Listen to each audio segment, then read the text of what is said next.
Good afternoon. Our presentation is about community gardens. Now you may be wondering what exactly a community garden is. Well, a community garden is a piece of land or a lot that is gardened by a collective community. Food is grown and oftentimes delivered to families who need help. Now there are also other reasons for having a community garden. Community gardens help with more than just providing food. Community gardens reduce neighborhood crime and bring communities together.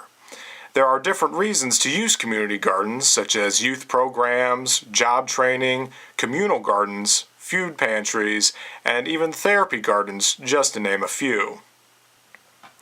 You may be wondering to yourself, how does one start a community garden? Well, to start a community garden, you must first get your neighbors involved. Or you could form a club. Then you have to find land to garden, and you must know who owns the land so you can gain permission.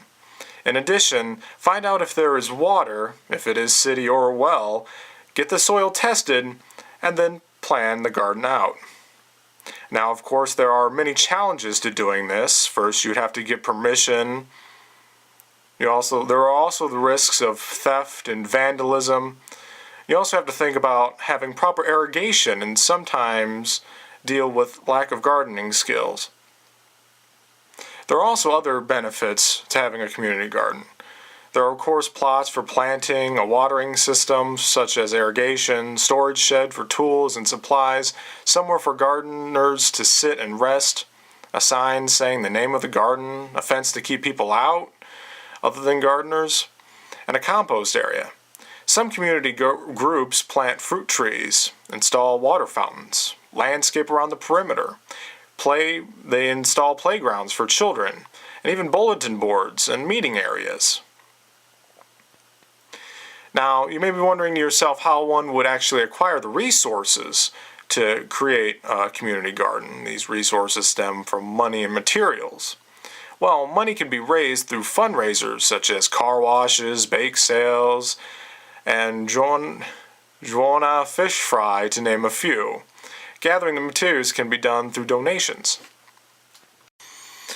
Some advice that I could give to future community gardeners would be that you should avoid planting too close to trees and shrubs, and to make sure you keep up with the weeding and taking good care of the garden.